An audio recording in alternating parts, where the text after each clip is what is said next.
Is this a game that the Eagles should be proud of? Fuck no. And every Eagles fan would agree.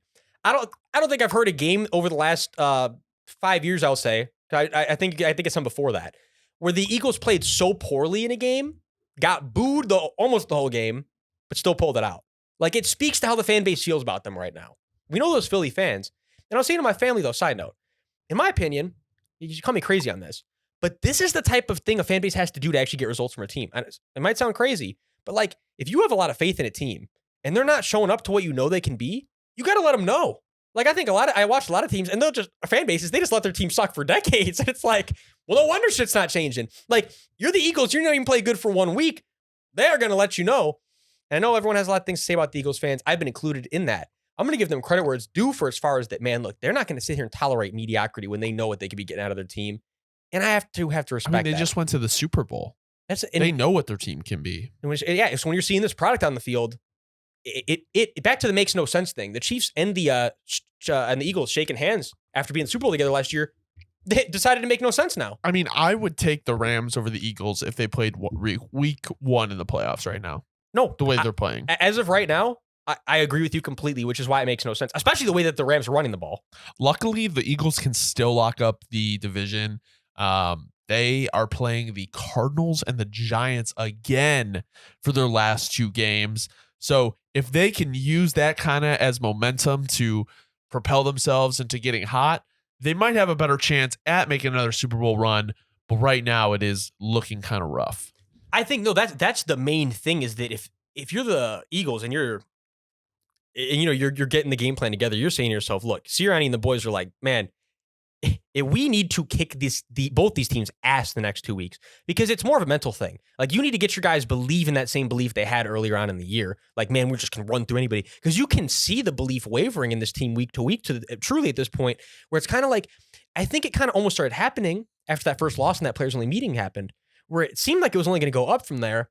In a weird way, though, it's like they don't have as much faith in each other as they did last year. There's like this quiet thing where I don't know who started it, but they don't feel as and everyone agrees. Connected. Eagles fans connect. They just don't look as connected. They don't feel as connected. And I know when everyone talks up behind the scenes, it's been, you guys don't know what we are as a team. We're more connected than ever. There's something, I'm just saying what I'm seeing. I'm just using my eyeballs, right? Like, my eyes are lying, and if everyone else's eyes are lying, then forgive us. But as of right now, everyone would agree about the Eagles that's watching them. Well, then you got Jalen Hurts. There's questions about him right now. He looks injured some games. He looks he's laboring sometimes, snap to snap. And it definitely doesn't look like it did last year. No. Keely Ringo, first career pick. Christmas present for him and his family. Couldn't have come at a better time, seriously. Christmas and to end the losing streak, secure the dub. I mean, like, that. He should have got the game ball. Unless it was the Super Bowl, I was going to say, I don't really think you could think of a better, like, that. The only guy who's the more time-ready interception is anything in the playoffs. But minus playoffs, this has to be the best time. I mean, Tommy DeVito must have got coal in his stocking, because maybe the end of Tommy Cutlets. It says, that was the notice. It's like, everyone has got to love this story, but does this kind of feel like maybe Brian Dable's pulling the plug on this little... just like the Josh Dobbs shit. Like, just a little bit like, Dable's like, all right, wait a minute. Everything's on the line. I can't be banking on my undrafted guy. It's just... So let's get to this question, because this game is what it is. Dable has not beaten the Cowboys or Eagles as Giants coach. Should he still be the head coach next year? Obviously, with what Dable's already done in his tenure, and he showed us, like, it's hard to say that he shouldn't. But that the statistics speak for itself that he hasn't been able to beat the Cowboys or the Eagles. And I know that the Giants are not good at all. But I think you can see with a lot of other coaches, not even Antonio Pierce is the most recent example.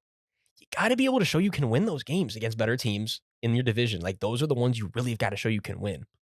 The fact that he hasn't yet is very eye-catching. I would say, personally, I wouldn't be ready to tell him to F off yet after this year, just because he's already shown me what he can do with a bad team. I mean, it's like, I got to give him credit where it's due with that.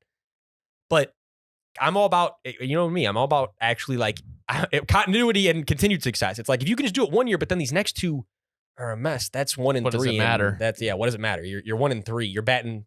I guess if you were playing baseball, I'd be fine. But we're not playing baseball. And 1 out of 3 winning seasons is not going to be enough. I think it very much hinges on next year.